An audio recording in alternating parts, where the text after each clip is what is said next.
Good morning, everyone. It's been a while since I've done a vlog on my commute to work, so I will start with a public safety announcement. Please do not text and drive. Please do not get distracted by filming yourself. That is the beauty of the DJI Nano.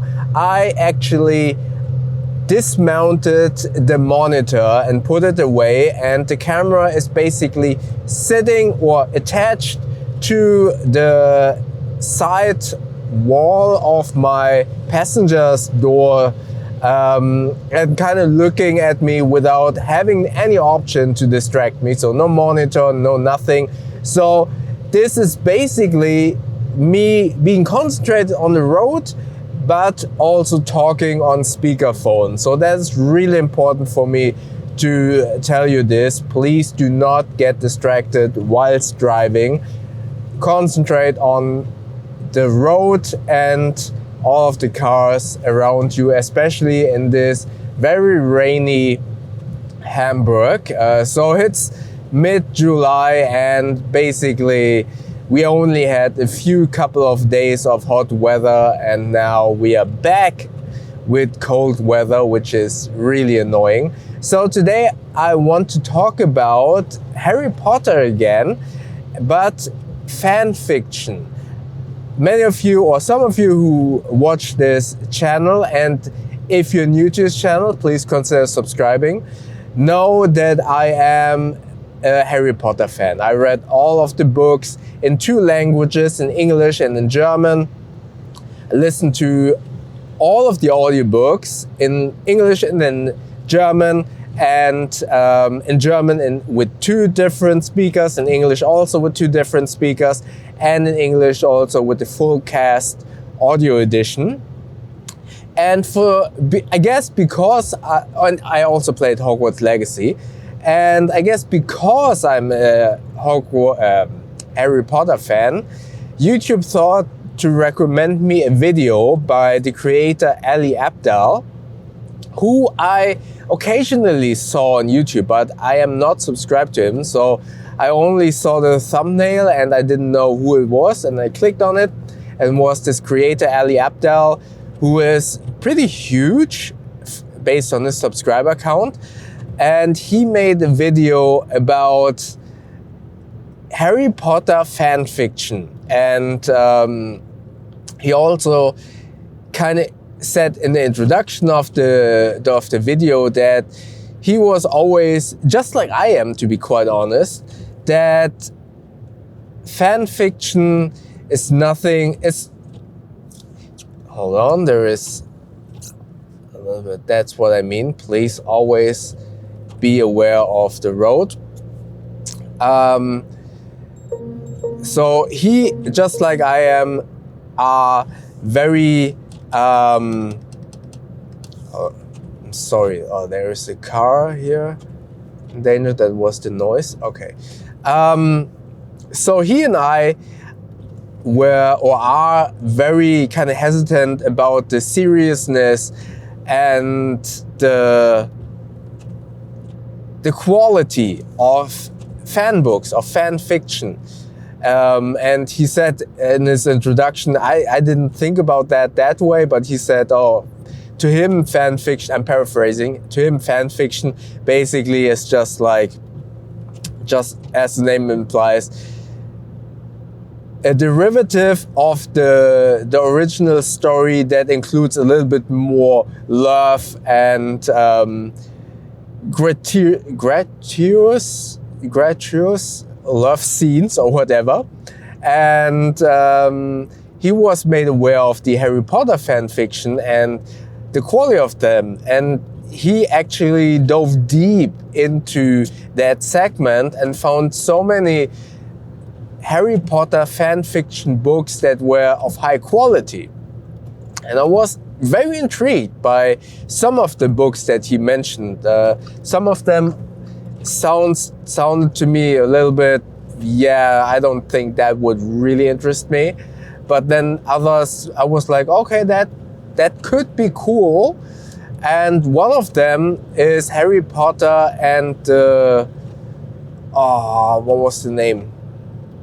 I will superimpose it here. I forgot the name. The Book of Probability or something like that. So that is that, or the course of probability or something.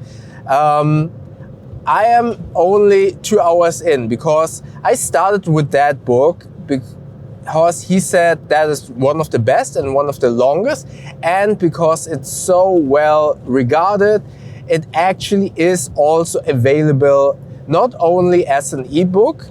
All of these fanfiction books are available as ebooks for free, because you are not allowed to create fanfiction and then sell it. So you can get them legally for free.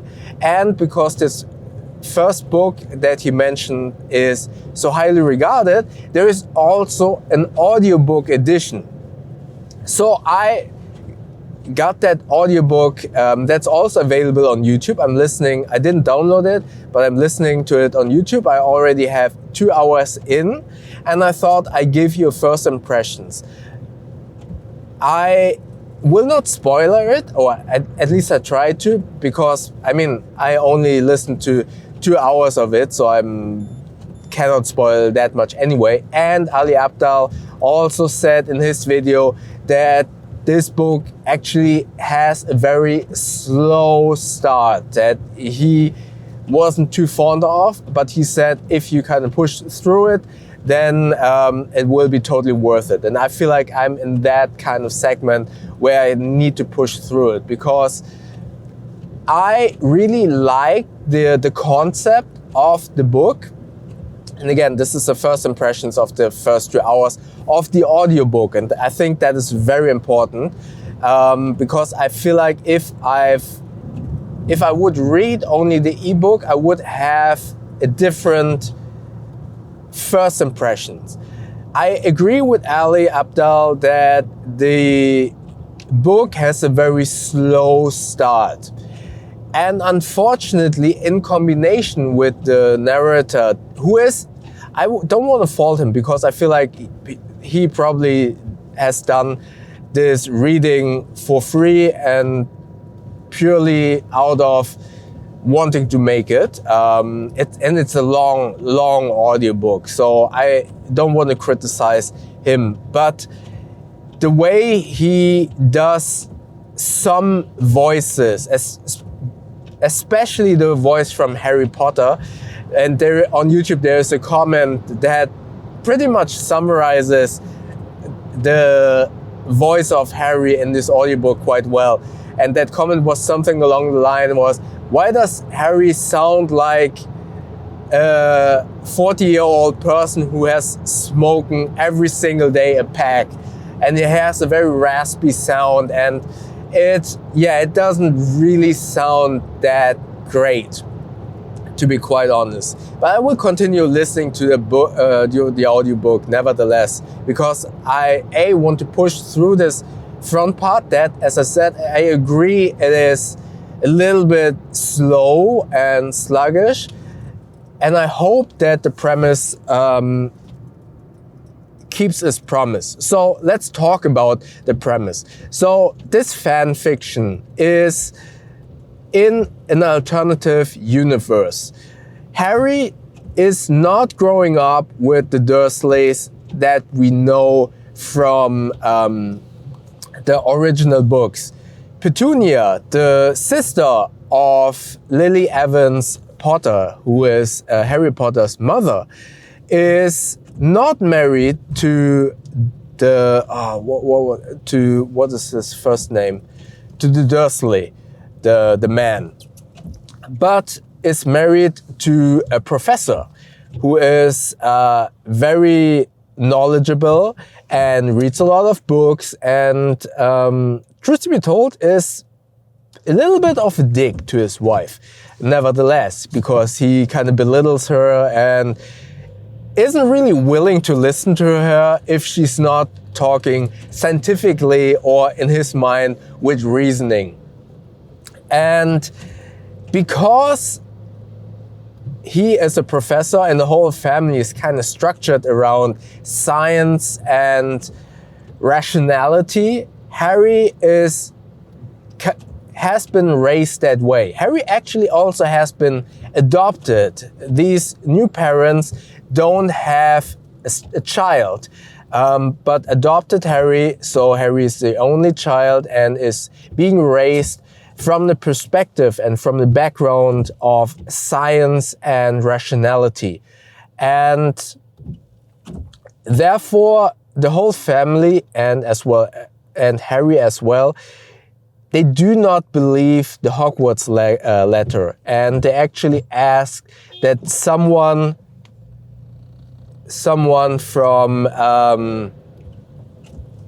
Hogwarts comes to prove that magic exists. So they get visited by Professor McGonagall, and she basically proves that magic is existing, and then they go to Diagon Alley to kind of prepare everything. That's basically where I'm currently at. And the thing that I am kind of taken aback, Harry Potter in this iteration of this, or in this parallel universe, is a little bit of a dick. He is maybe not a dick, but he is hard to like at the beginning, because I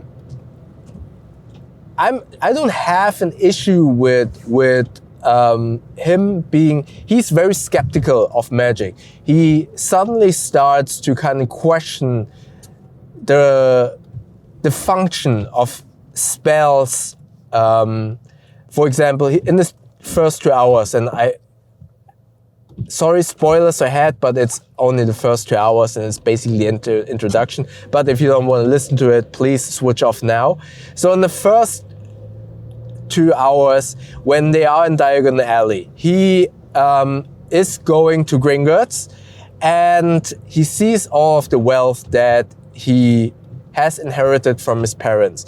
And I feel it is a good thing that he kind of questions, oh, where did they get this money from? And if they are this rich, or before he asked where did they get the money from, he kind of thought like, oh, okay, if they have this much money, but maybe are normal people, then does a cup of coffee in this world cost like 1,000 galleons because of the economy and because of the worth of money?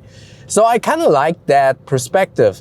And he asked, hey, where did they get the money from? And he asked a couple of questions that are reasonable. But then he kind of steals some money because he wants to buy books. Yes, it's not stealing, or he argues it's not stealing because he basically takes it out of his own account. But McGonagall tells him, hey, don't take too much money. You don't need that much. But he goes over ahead. He takes a couple of more to buy more books, and to hide it away, he basically buys this huge coin pouch and he sneaks the money inside. So that's somewhat of character trait that I don't really approve of, because I get it. I get that he wants to do that, and he's a 10-year-old child, and yeah, again, from that perspective, I understand it, but it kind of, questions what we basically have learned from the Harry Potter that we grew to know and love. So that's something that I didn't really like. And then he starts to and that goes back to the premise of this parallel world, he tries to figure out this coin pouch. And that is, again, something that I like, because he's like, this doesn't make any sense. So I tell this pouch, give me this amount of galleons, and then it just spits it out. And then he asks McGonagall, can you give me a different word for money in a language that I don't know? and he speaks that language, and the coin pouch just throws out that money. And then he questions, so okay, how does this work? Does this work by mind reading? Does this work by language? How does this pouch read my mind if I don't even know this language and I'm just kind of saying out this word that is unknown to me, but it spits out the right amount of money? How does this work? And he doesn't understand it. And because he is a kid of science, he really wants to question everything. And this kind of I want to question everything is throughout the whole beginning, obviously. And he kind of pesters McGonagall with all of these scientific questions. And there's actually a part where he should have asked a different question about his parents and where he's coming from. And he actually says, oh, okay, I should have asked that, but he's asking something else. And he continues to ask these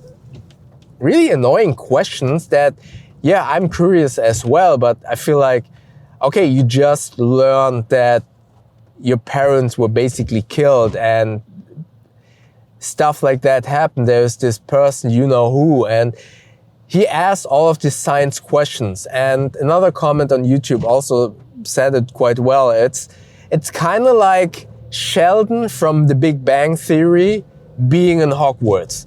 And just like at Big Bang Theory, Sheldon, although being amusing and entertaining, he is obnoxious and he asks questions and stuff that is a little bit annoying.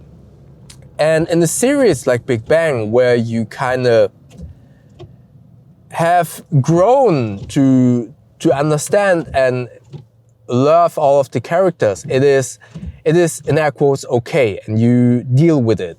But in the first 2 hours of this audiobook, where you still, and by the way, I'm reading the first book in parallel as an ebook. So I'm listening to the audiobook of this and reading. So that might be the wrong approach. So because I have now this picture of Sheldon and I'm still trying to grasp my head around this new Harry, I'm having a hard time liking this Harry from the parallel world. And these character traits are a little bit annoying. So one other thing, and this is really very Sheldon-like in a way, I feel like. Wow, that guy in front of me just ran a red light. So because so many people are kind of, you know, in Diagon Alley, in the original book, people are going to Harry like, oh, Mr. Harry Potter, it's such an honor to meet you, because they see his scar. And they do that in this book as well. And at some point, he's kind of like to this one random old guy. I don't know if that asked him, are you Harry Potter? Can I shake your hand? And he's like, I don't know if I'm Harry Potter. I cannot prove it because maybe you all switched me around. And scientifically speaking, no one has proven to me that I am Harry Potter. And he's kind of mocking this old guy in a slight way. And McGonagall is saying like, hey, don't mock him. And they're just so honored to meet you. And then he goes on this rant that it is not proven. And in actuality, this just doesn't work. And yeah, I'm not really liking this that much. So he stops mocking that old guy and goes into the store where they get their school uniforms, which is, in the original book, the first time he meets Draco Malfoy. And in this parallel world, he actually also meets Draco Malfoy. And Harry switches around the situation by kinda, instead of giving Draco the opportunity to notice his scar and asking Harry, oh, who are you? Are you Harry Potter? He then goes in this very sarcastic, mocking way and is like, oh, "Are you Draco Malfoy? I heard so much of you, and it's so good to meet you," and kind of is mocking Draco Malfoy, but Draco obviously sees it as kind of flattery and feels good, and yeah, that's basically where I left off, and I didn't like that at all. I did not like that.